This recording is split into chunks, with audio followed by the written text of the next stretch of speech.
It was early dawn when Anna stood at the edge of Ridgevale, the familiar streets fading behind her as she faced the vast unknown. The sun hadn't yet risen, and the town lay cloaked in the gray mist of morning, a quiet world where nothing ever seemed to change.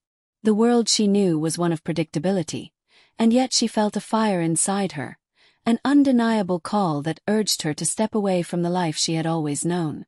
The moment she crossed the boundary of the town, she felt a shift, like stepping from one reality into another. The air was different here. It smelled fresher, more vibrant, like the earth itself had just woken up. Her heart raced, the excitement and fear mingling into an intoxicating cocktail. There was no looking back now. She glanced over her shoulder for a brief moment, taking in the familiar sight of Ridgevale, her home, but then the road ahead beckoned again, urging her to press forward. As the path wound its way through the forest, the first signs of adventure began to show themselves.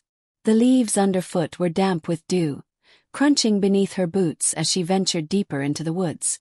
The sunlight filtered through the trees, casting long, dancing shadows across the path. But as the day wore on, the trees grew denser, the canopy above thickening until the light barely reached the forest floor. The air grew heavier, as though the trees themselves were closing in around her. The landscape around her began to change subtly, the ground becoming more uneven, the trees taller, their trunks wider and more gnarled. She could feel a strange sensation that she wasn't alone, that the forest was alive, watching her. She couldn't quite shake the feeling of being observed by something unseen, perhaps the ancient spirits of the forest, or something more primal. Suddenly, a distant rustling broke the stillness of the woods. Her heart leapt in her chest, her senses heightened. She stopped dead in her tracks, straining her ears. The sound was faint but unmistakable. Footsteps. Were they human? Or something else? The rustling stopped as abruptly as it had begun, leaving only the sound of her own breathing and the soft chirping of birds in the distance. Anna took a hesitant step forward, her pace quickening as the shadows deepened. She couldn't afford to let fear control her now, not when she was so close to discovering what lay beyond the safety of Ridgevale. The path before her seemed to twist, as if it were playing tricks on her mind, but she pushed onward, determined to continue. Every footstep felt like a declaration of independence, a step further from the life that had once defined her. Hours passed, and the sun was now a pale disk high above, casting strange, angled light through the trees. She had expected the journey to be long, but the exhaustion was starting to set in. She stopped for a moment to rest, leaning against a moss-covered rock, and opened her water flask to take a long sip. As she drank, she noticed something odd, a faint humming sound that seemed to be carried by the breeze, as if the forest itself was singing. The air was so still that the sound felt out of place, unnatural even. Her mind began to wander as she sat there, the exhaustion of the journey weighing heavily on her. She began to second-guess herself, questioning whether she had made the right choice. Was this adventure really what she wanted, or had she been chasing an illusion? But as she gazed into the distance, she saw something that made her blood run cold, a figure in the shadows, barely visible, standing just at the edge of the trees. It wasn't human. Its silhouette was tall, almost unnaturally so, and the way it moved, or didn't move, seemed wrong. For a moment, Anna couldn't breathe. Her instincts screamed at her to run, to flee from whatever this was, but her body refused to obey. The figure remained still, watching her. And then, as quickly as it had appeared, it vanished into the forest without a sound. Her heart hammered in her chest. She stood frozen, unable to process what she had just seen. Was it just her imagination playing tricks on her? Or had something truly followed her into the woods? She didn't wait to find out. The forest suddenly felt far more menacing than before. She gathered her things, stood up, and set off again, her pace now quickening into a near jog. Every crack of a branch, every rustling leaf, had her looking over her shoulder, her every sense on high alert. She had no idea what was out there, but one thing was clear: the woods weren't as empty as they seemed. The path soon narrowed, winding deeper into the forest as the sun began to set.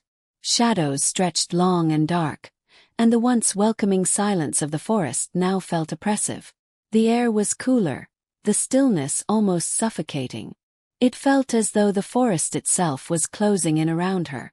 Anna pushed forward, her mind racing with 1,000 thoughts. Was she still on the right path? Did anyone else know where she was? And what of the figure she had seen? There was no answer to those questions, only the echo of her own footsteps and the occasional crack of a twig breaking in the distance. As the first stars appeared in the darkening sky, she realized that she had ventured farther than she had ever intended. There was no turning back now. She had crossed a threshold, and there was no longer any place for fear. Whatever lay ahead, she would face it on her own. With a determined breath, Anna set her gaze forward. The journey had only just begun, and the forest seemed to whisper its secrets, waiting for her to uncover them. The days began to blend together as Anna ventured deeper into the forest, her sense of time slipping away like sand through her fingers. The forest had grown even denser, and the path beneath her feet had become barely discernible. The once inviting landscape of green was now a labyrinth of towering trees, tangled underbrush, and low-hanging branches that seemed to claw at her as she passed.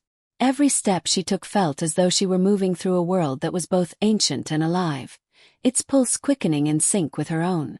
It was on the 4th day that she truly began to feel the forest's power, the way it seemed to breathe, as if the trees themselves were watching her, observing her every move. The leaves rustled as if whispering to one another in a language she could not understand.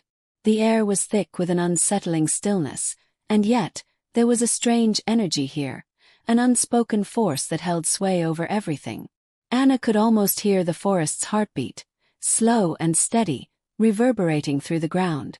One morning, after a night spent under a fragile shelter she'd crafted from branches and leaves, Anna woke to an eerie silence. There were no birds singing, no rustling of the wind. It felt as if the entire forest had paused in a moment of suspense. She stood still for a moment, sensing that something was different. The forest, once so alive, now felt ominously still, as if it had fallen into a deep, unsettling slumber. Even the sun, which had previously filtered through the canopy with gentle beams, seemed dimmer today, as though a veil had been drawn over it. As she moved through the trees, Anna's senses heightened. The ground beneath her feet was soft with moss and damp leaves, but something about the way it shifted felt unnatural, almost as if the earth itself was shifting beneath her. She pressed forward, feeling a rising tension in the air. Without warning, a gust of wind swept through the trees, causing the branches to groan and sway violently. Anna stumbled backward, instinctively ducking under a low-hanging branch. The wind was no longer a simple breeze. It was fierce and unpredictable, whipping through the forest with a force that took her breath away. The trees creaked and cracked, their trunks twisting as if the forest itself was alive, writhing in some unseen turmoil. Then, in the midst of the storm-like wind, Anna saw it, movement in the distance. Through the swaying trees, a shadow darted across her path, too quick for her to fully make out, but unmistakably present. Her pulse quickened and her skin prickled. The figure from the first day, the one she had thought was nothing more than a trick of the light, was back. She didn't know whether it was human, animal, or something else entirely, but it was there and it was watching her. Panic surged through her, but Anna pushed it aside. She had come too far to turn back now. She gathered her courage and continued down the path, though her heart beat furiously in her chest, every step now laden with uncertainty. The forest seemed to press in on her, the shadows growing deeper and more oppressive with each passing hour. By midday, the weather began to change once more.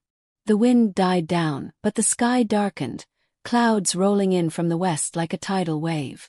The temperature dropped sharply, and soon, Anna found herself in the midst of a sudden torrential downpour.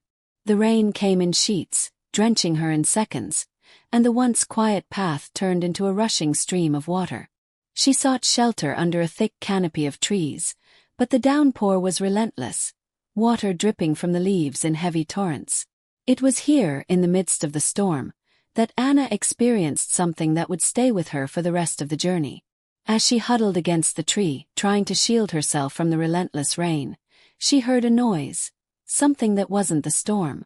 It was faint at first, like the sound of distant footsteps, but then it grew louder, closer. Her heart skipped a beat. Was someone else out here? Or was it another trick of the mind, a product of isolation and fear? The footsteps grew closer, and Anna's instincts screamed at her to run, to hide. She couldn't see anyone through the sheets of rain, but she could feel their presence, as real as the storm itself. The footsteps were steady, measured, not hurried, as though whoever was out there knew exactly where they were going. Then, in a sudden flash of lightning, Anna glimpsed something, or rather someone, a figure standing just beyond the tree line. A tall silhouette, just on the edge of visibility, draped in a cloak that billowed in the wind. The figure didn't move, didn't speak, just stood there, watching her through the downpour. Her breath caught in her throat, her entire body frozen with a sense of dread. The figure was unmoving, yet she could feel its gaze upon her, as if it knew she was there, waiting for her to make the next move. The air was thick with tension, and in that brief, surreal moment, it felt as though the very forest held its breath. Then, just as quickly as the figure appeared, it was gone, vanishing into the rain as if it had never existed. Anna's legs finally obeyed, her body trembling as she stumbled back from the tree, her eyes darting around in a frantic search for any sign of the mysterious figure. But there was nothing, only the storm and the pounding of her own heart in her chest. The rain had finally started to ease, but the chill in the air remained. Anna's mind raced with questions. Had the figure been real? Was it another person or something else entirely? Her instincts told her she wasn't alone in these woods, but the truth remained elusive. She could no longer dismiss the feeling that someone was watching her, guiding her toward some unknown purpose. With nightfall approaching, she knew she couldn't stay under the tree. She had to move, had to find a safe place to sleep before the forest claimed her completely. She gathered her things, but the sense of being followed never left her. The rain had stopped, but the shadows in the forest grew darker, deeper, and the eerie hum she had first noticed on the second day returned, filling the air around her like a warning. As the night descended upon the forest, Anna could feel the weight of its mysteries pressing down on her. She didn't know who or what was out there, but the forest had its own rules, and she was only beginning to understand them. After days of walking deeper into the forest, Anna's body felt as though it were losing the battle against exhaustion. Her legs ached from the constant trek, and the constant unease from the strange happenings in the woods had left her on edge.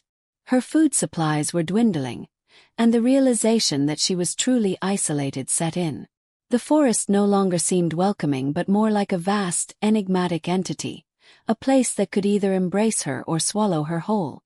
One afternoon, as the sunlight began to filter through a gap in the trees, Anna felt an undeniable pull in the air. It wasn't a physical sensation, but something deep within her, a gut feeling that guided her steps.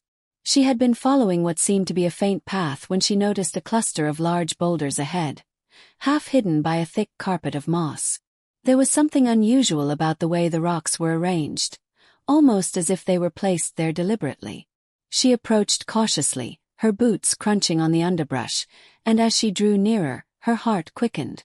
Beneath the moss, there were markings on the boulders, ancient symbols that looked worn but still distinguishable. They were etched with a precision that suggested they had been carved by a hand that had long since passed.